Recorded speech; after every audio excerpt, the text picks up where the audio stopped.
Subscribe now and press the bell icon. Never miss an update. बच्चों, आज मैं आपको क्लास 9th की टिश्यू का जो चैप्टर है वो बताऊंगा। इससे पहले मैं आपको प्लांट टिश्यू के बारे में बता चुका हूं। आज मैं आपको सबसे पहले एनिमल टिश्यू के बारे में बताता हूं। एनिमल टिश्यू, आपको पता है कि जब कभी भी हम ब्रीथिंग करते हैं, क्या करते हैं, ब्रीथिंग, सांस लेते हैं, तो हम मूवमेंट देखते हैं अपनी चेस्ट का। तो मूवमेंट क्या करते हैं, फील करते हैं, चेस्ट का मूवमेंट फील करते हैं।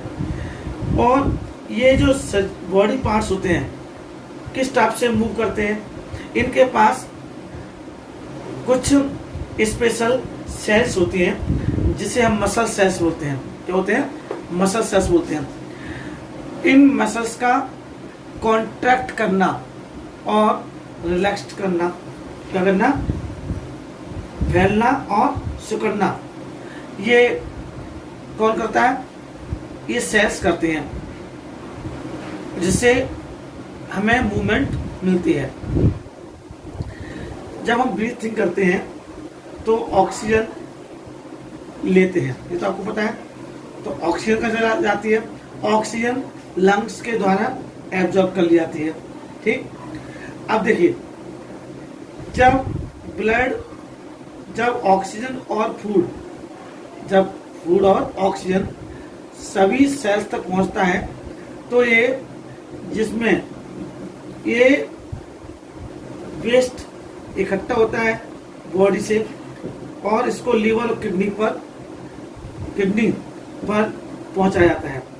ब्लड और मसल्स दोनों ही हमारे बॉडी में पाए जाने वाले कौन है, टिश्यू हैं, ब्लड और मसल्स। उनके फंक्शन के बेस पर हम इनके टिश्यू के बारे में बात कर सकते हैं। यहाँ पर सबसे पहले हम एपिथेलियल टिश्यू के बारे में बताएंगे। एपिथेलियल,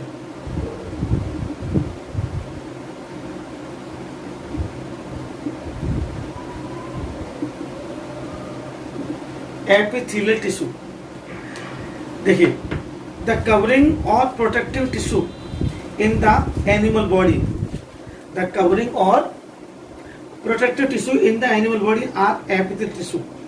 मतलब शरीर को ढकने और रक्षा करने के लिए सबसे बाहरी एक टिश्यू होता है जिसे एपिथेलियल टिश्यू बोलते हैं। Clear? Epithelial tissue cover most organ and cavities with in the body. Epithelial tissue ज्यादातर ऑर्गन और कैविटीज को कवर कर लेता है। कैविटीज को कवर कर लेता है, बहुत सारे ज्यादातर ऑर्गन मतलब अंग और कैविटी मतलब गुहिकाओं को कवर कर लेता है। It also form a barrier to keep different body system separate. और ये क्या करता है, अलग अलग टाइप के जो बॉडी सिस्टम हैं उनको एक दूसरे से अलग करने के लिए क्या करता है, इन्हें सेपरेट करने के लिए बैरियर करता है, बाध्य करता है। जैसे स्किन, आपका mouth, food pipe, blood vessels और आपकी ये एल्वेओली, किडनी ट्यूबर्स, ये सारे किसके बने हैं, एपिथेलियल टिश्यू के बने हैं। किसके, एपिथेलियल टिश्यू के बने हैं। कौन कौन सा है, skin, lining of mouth, lining of blood vessels, lungs, alveoli and kidney tubers, ये सब किसके बने हैं, एपिथेलियल टिश्यू के बने हैं। ये एपिथेलियल टिश्यू की जो सेल्स होती हैं एक दूसरे से क्लोज होती हैं, एक दूसरे से टाइटली पैक्ड होती हैं and form a continuous sheet, और एक अनवरत मतलब कंटिन्यूअस शीट बनाती हैं। They have only small amount of cementing material, और यह चिपकाने वाले पदार्थ का जो इनके बीच होते हैं वो बहुत कम होते हैं और इन सेल्स के बीच में बहुत कम स्पेस होता है। तो जो भी सब्सटेंस बॉडी में एंटर करता है या बाहर निकलता है वह एपिथेलियम की किसी भी लेयर से होकर जरूर गुजरता है। ये नहीं कि बिना एपिथेलियल टिश्यूज के निकल जाएगा, चाहे वो एंटर करेगा, चाहे वो एग्जिट करेगा, चाहे बाहर निकलेगा, चाहे एंट्री करे, प्रवेश करेगा, उसको लिए एपिथेलियल टिश्यू की किसी न किसी लेयर से होकर निकलेगा। इसके लिए जिसके कारण वह जो डिफरेंट टाइप की जो एपिथेलियल सेल्स हैं उनके बीच में क्या होता है, एक इंटरनल और एक्सटर्नल एनवायरनमेंट, इंटरनल और एक्सटर्नल जो एनवायरनमेंट होता है, इसमें permeability of the cells or base epithelial tissue play an important role in regulating the external material between the body। तो बॉडी के बीच, बॉडी में और एक्सटर्नल एलिमेंट के बीच में वो जो रेगुलेटिंग होते हैं सब्सटेंस का, वो क्या करते हैं, एक इम्पोर्टेंट रोल प्ले करते हैं। And between different parts of the body, और अलग अलग जो बॉडी के पार्ट्स हैं उनके बीच में भी रोल प्ले करते हैं। क्लियर? अच्छा, अब देखिए ये कैसे हो सकती है। ये tissue epithelial tissue squamous, cuboidal, columnar, stratified, ये कई टाइप की हो सकती है। कैसे? स्क्वेमस सल्की, क्यूबिडल घनाकार, कॉलमनार स्तंभाकार जिसे पक्षमायी बोलते हैं, कॉलमनार, और स्ट्रेटिफाइड यानी स्तृत सल्की, स्तृत सल्की। ये इस टाइप के टिश्यू हैं जो अलग अलग टाइप के हो सकते हैं। इसमें ज्यादातर टिश्यू जो होते हैं उनके फंक्शन पर डिपेंड करते हैं। क्या करते हैं? फंक्शन पर डिपेंड करते हैं।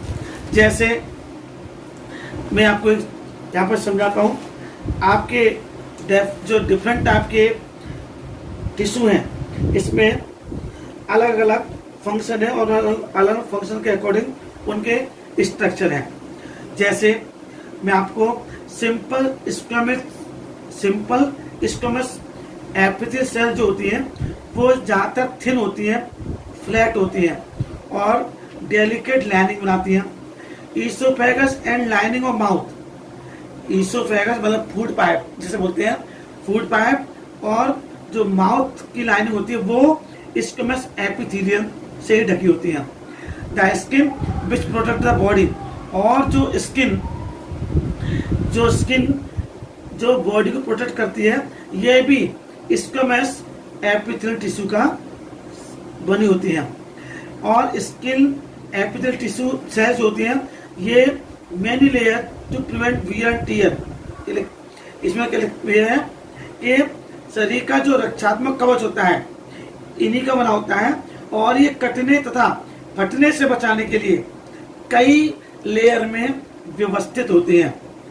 स्किन की जो एपिथेलियल टिश्यू होते हैं वो टीयर एंड वियर मतलब कटने और फटने से बचाने के लिए कई लेयर में व्यवस्थित होती हैं। क्लियर? इसलिए अब ये कई पैटर्न में भी अरेंज होती हैं, कई पैटर्न में व्यवस्थित होती हैं, इसलिए इनको जैसे सिलिएटेड कॉलमनार भी बोलते हैं, सिलिएटेड कॉलमनार एपिथेलियम भी बोलते हैं। अब क्यूबिडल की बात करेंगे, स्ट्रेटिफाइड को बोलते हैं। अब where of absorption and secretion occur, चाहे एब्जॉर्प्शन होता है और सीक्रेशन होता है, मतलब जहाँ अवशोषण होता है और स्राव होता है। जैसे आपको पता है इन जो इंटेस्टाइन होती है उसके इनर लाइनिंग में टॉल एपिथेलियल सेल्स प्रेजेंट होती हैं, लंबी एपिथेलियल कोशिका मौजूद होती है। यह कैसे हो सकती है? ये कॉलमनार हो सकती है। Epithelial speciality movement across the epithelial barrier in the respiratory tract, the columnar epithelial tissue also has cilia। Epithelial tissue जो होते हैं श्वास नली में इस जो आपका कॉलमनार एपिथेलियल टिश्यू होते हैं, उसमें सीलिया होते हैं जो कि कैसे होते हैं, हेयर टाइप के होते हैं। कैसे होते हैं, हेयर टाइप के होते हैं। This type of epithelium is chelated columnar epithelium. अब क्यूडल की बात करेंगे। क्यूडल एपिथेलियम होते हैं वो लाइनिंग ऑफ किडनी मतलब वृक्कीय नली तथा लार ग्रंथि में इनका क्या करती है, फॉर्म करती है, निर्माण करती हैं। एंड डक्ट ऑफ, ये लार ग्रंथियां जहां where it provides mechanical support, जहां इसको मैकेनिकल सपोर्ट प्रोवाइड कराती हैं। ये एपिथेलियल टिश्यू की लेयर पर या बेस पर क्या करती हैं, सीक्रेशन करती हैं। क्या करती हैं, सीक्रेशन करती हैं। अब हम बात करते हैं एपिथेलियल टिश्यू के बाद कनेक्टिव टिश्यू। कनेक्टिव टिश्यू में सबसे पहले आता है ब्लड। सबसे पहले क्या आता है, ब्लड। ब्लड सबसे पहले कनेक्टिव टिश्यू का टाइप है। ब्लड क्या है, blood is a type of connective tissue. Clear. अच्छा, अब आपको पता होना चाहिए कि जो ब्लड होता है, ब्लड का कंपोजिशन 4 टाइप से होता है। ब्लड जो बनता है वो 4 टाइप से मिलकर बनता है। सबसे पहले इसमें प्लाज्मा आता है, आरबीसी होती हैं, डब्ल्यूबीसी होती हैं और प्लेटलेट्स होती हैं। प्लाज्मा, डब्ल्यूबीसी, आरबीसी और प्लेटलेट्स। क्लियर। अब ध्यान से देखना, समझिएगा अच्छी तरीके से। जो ये प्लाज्मा होता है ये लिक्विड पार्ट होता है। इसमें 98% वाटर होता है और उसी 98% वाटर में जो प्लाज्मा कहलाता है, आरबीसी, डब्ल्यूबीसी और प्लेटलेट्स इसमें डिजोल्व होते हैं। प्लेटलेट्स, डब्ल्यूबीसी और आरबीसी। आरबीसी में एक हीमोग्लोबिन नाम का एक सब्सटेंस होता है जिसके कारण इसका कलर रेड होता है। आरबीसी ऑक्सीजन को कैरी करती है। आरबीसी क्या करते हैं, ऑक्सीजन को कैरी करती है और ये सबसे बड़ा इंपॉर्टेंट पार्ट है। आरबीसी ब्लड, जो आरबीसी होता है वो ऑक्सीजन को कैरी करती है और डब्ल्यूबीसी हमारी बॉडी का सोल्जर कहलाती है। डब्ल्यूबीसी क्या कहती है, हमारी बॉडी का सोल्जर। सोल्जर क्या होते हैं आप जानते हो, बॉर्डर पर हमारे सोल्जर हमारी दुश्मनों से रक्षा करते हैं। तो इसी प्रकार से डब्ल्यूबीसी हमारी बॉडी को जो बैक्टीरिया है, वायरस है, उनसे हमारी रक्षा करते हैं। और जो प्लेटलेट्स हैं, प्लेटलेट्स ब्लड को क्लॉट करने में हेल्प करता है। क्लियर। प्लाज्मा में प्रोटीन होता है, सॉल्ट होता है, हार्मोन होता है। क्लियर। और इसमें जो ब्लड होता है इसमें gas, digested food, hormone, excretory और जो एक्सक्रीटरी सब्सटेंस होते हैं वो एक पार्ट से दूसरे पार्ट तक ट्रांसपोर्ट करते हैं। इसके बाद अगर इसमें ब्लड के बाद आता है दूसरा कनेक्टिव टिश्यू का एग्जांपल बोन। क्या होता है, बोन। बोन भी एक कनेक्टिव टिश्यू का टाइप है। ठीक। It forms the framework that support the body. क्या है ये, हमारी बॉडी को क्या करता है, क्या लिखा है इसमें, फ्रेमवर्क द सपोर्ट, हमारी बॉडी को, फ्रेमवर्क मतलब हमारी बॉडी का निर्माण करता है, हमारी शरीर को आकार प्रदान करता है। Clear. It form the framework that support the body और it also anchors the muscles stiff support the main of the body. और ये हमारी मांसपेशियों को सहारा देती है और जो मेन ऑर्गन है उनको सहारा देती है, सपोर्ट करती है। यह टिश्यू बहुत मजबूत और कठोर होता है, स्ट्रॉन्ग एंड स्टिफ होता है। क्लियर। अब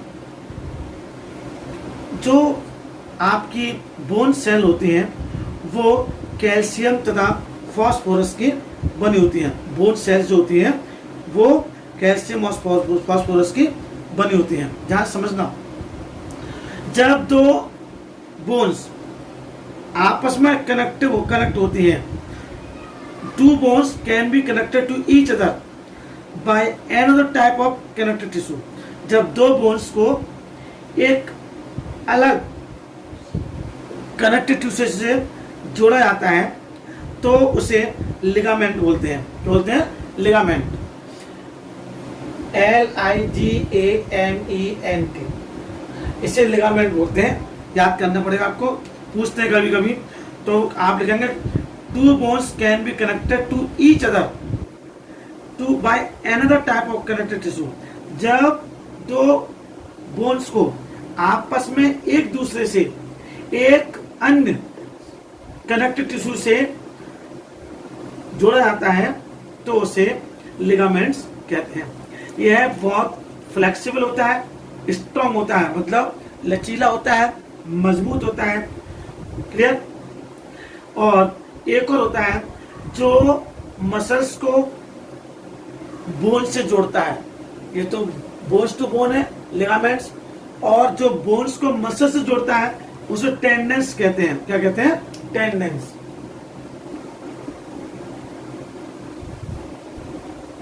लिगामेंट्स कौन? बोन्स टू बोन अटैच होते हैं किसी दूसरे कनेक्टिव से। और टेंडेंस जब कोई मसल्स किससे जुड़ा होता है? बोन से जुड़ा होता है। क्लियर? ये भी क्या होते हैं? फ्लेक्सिबल होते हैं और बहुत ज्यादा मजबूत होते हैं। Great strength but limited flexibility. Clear? अब आता है एक और इसमें कनेक्टिव टिश्यू का कार्टिलेज। एक और कौन सा होता है? कार्टिलेज। एक तो हो गया ब्लड, दूसरा हो गया बोन, तीसरा हो गया कार्टिलेज।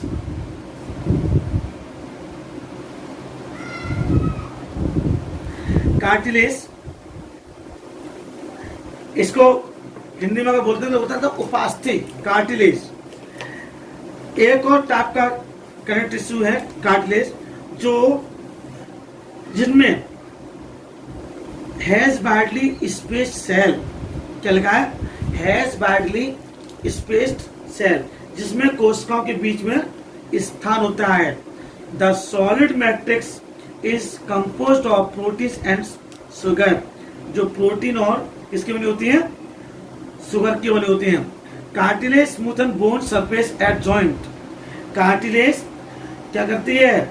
जो हमारे शरीर के जोड़ हैं, जॉइंट हैं, उनको क्या बनाती है? चिकना बनाती है। Smoothens bone surface joints and also present in nose. कहाँ का होता है कार्टिलेज? नोज, ईयर, टैकिया, लैरिंक्स। ये हमारे कार्टिलेज इनमें पाता है। We can fold the cartilage of ear. हम लोग ईयर के कार्टिलेज को फोल्ड कर सकते हैं, but we can not bend the bones. लेकिन we can not bend the bones in our arms. लेकिन हमारी जो हाथ की बोन है, हड्डी है, उनको नहीं। ये तो ये कैसे पॉसिबल है? क्योंकि स्किन और मसल्स के बीच में, स्किन और मसल्स के बीच में एरियोलर टिश्यू पाया जाता है। एरियोलर कनेक्टिव टिश्यू पाया जाता है। क्लियर? जो ब्लड वेसल्स, नर्व्स और बोन मैरो में प्रेजेंट रहता है। कहाँ का? रक्त नलिका के चारों ओर नसों और बोन मैरो मतलब अस्थि मज्जा पाया जाता है। यह अंगों के भीतर की खाली जगह को भरता है। It फिल्स the space inside the organ, support internal organ and helps in repair of tissue. और ये टिश्यू को रिपेयर करने में हेल्प करता है। क्लियर हो गया? अब हम आगे बढ़ते हैं और थर्ड टिश्यू पढ़ेंगे, मस्कुलर टिश्यू। अब मस्कुलर टिश्यू को देखेंगे। मस्कुलर टिश्यू, मस्कुलर टिश्यू में पढ़ेंगे हम लोग कि मस्कुलर टिश्यू इसमें सेल जो होती हैं वो मसल्स क्या कहलाती हैं, मसल्स फाइबर कहलाती हैं। मतलब ये लंबी कोशिकाओं के बने होते हैं, लॉन्गेटेड सेल्स, जिन्हें हम मसल्स फाइबर कहते हैं। मसल्स फाइबर, मसल्स मस्कुलर जो टिश्यू होते हैं वो elongated सेल, लंबी सेलों का बने होते हैं जो मसल्स फाइबर कहलाते हैं। ये tissue, this tissue is responsible for movement in our body. This tissue is responsible for movement. ये हमारी बॉडी में, हमारी बॉडी के मूवमेंट में हेल्प करती हैं। क्या करती हैं? मूवमेंट हेल्प करती हैं। मसल्स में स्पेशल प्रोटीन होती हैं जिन्हें कॉन्ट्रैक्टाइल प्रोटीन्स बोलते हैं। क्या बोलते हैं? कॉन्ट्रैक्टाइल प्रोटीन्स बोलते हैं, विच कॉन्ट्रैक्ट एंड रिलैक्स, जो हमें कॉन्ट्रैक्ट और रिलैक्स करने के लिए, जिनमें कॉन्ट्रैक्शन और रिलैक्शन के कारण हमारे में मूवमेंट होती है। कौन सा बताया था मैंने? Contractile proteins. अब देखिए, कुछ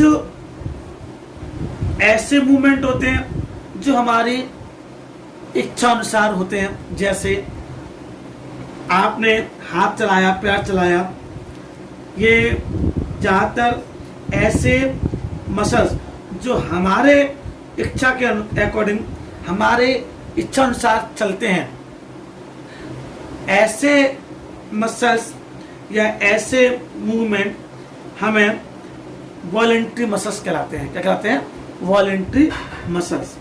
जैसे हम कभी भी अपने हाथ को, पैरों को स्टॉप कर सकते हैं, कभी भी रोक सकते हैं। ये वॉलेंट्री मसल्स हैं। मतलब जो ऐसे मसल्स जो हमारी इच्छा के अकॉर्डिंग चलें, वो वॉलेंट्री मसल्स कहलाते हैं। और जो हमारी इच्छा के अकॉर्डिंग न चलकर ऑटोमेटिक चलें, अपने आप चलते हैं, वो इनवॉलेंट्री मसल्स कहलाते हैं। जैसे आपकी जितनी भी आईलिड्स हैं, आँख की पलक हैं, आपकी रेस्पिरेशन सिस्टम है, ये सभी क्या है?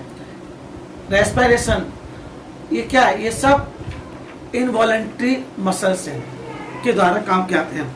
और इनवॉलेंट्री मसल्स हैं, इसलिए इनवॉलेंट्री एक्शंस भी एक कह सकते हैं इनको। इनवॉलेंट्री मसल्स को हम लोग कार्डियक मसल्स भी बोलते हैं। Involuntary muscles are called cardiac muscles. आपका हार्ट कॉन्ट्रैक्शन रिलैक्सेशन करता है, तो muscles of the heart show rhythmic contraction relaxation throughout life. जिंदगी भर संकुचन और प्रसार होता है। ये कार्डियक मसल्स कहलाते हैं। Heart muscles are cylindrical, branched and uninucleate. Clear? कैसे होते हैं? हार्ट मसल जो होते हैं वो बेलनाकार, शाखा वाली और एक केंद्रीय होते हैं। क्लियर हो गया? अब हम बात करते हैं नर्वस टिश्यू की। नर्वस टिश्यू, अब नर्वस टिश्यू में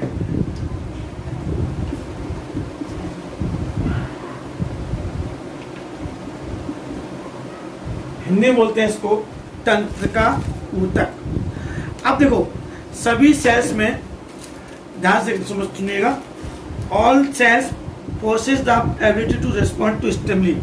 कह रहा है कि सभी जितनी सेल होती हैं उनमें स्टिमुलस, मतलब स्टिमुलस होता है एक्सटर्नल, आपका कोई भी ऑब्जेक्ट उनके प्रति, उनके टुवर्ड्स क्या करते हैं? रिस्पॉन्ड करते हैं। क्या करते हैं? रिस्पॉन्ड करते हैं।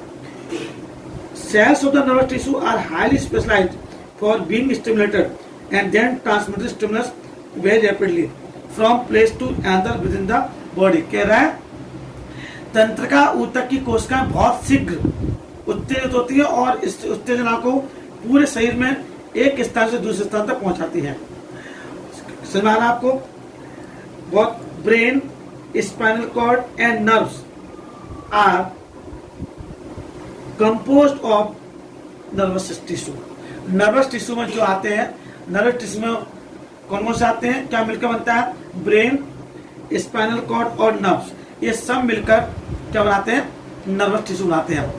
और नर्वस टिश्यू जो होते हैं उनमें इनकी ये the cells of the tissue, और जो नर्वस टिश्यू होती है उनकी जो सेल्स कहलाती हैं वो क्या कहलाती हैं, न्यूरॉन्स कहलाती हैं।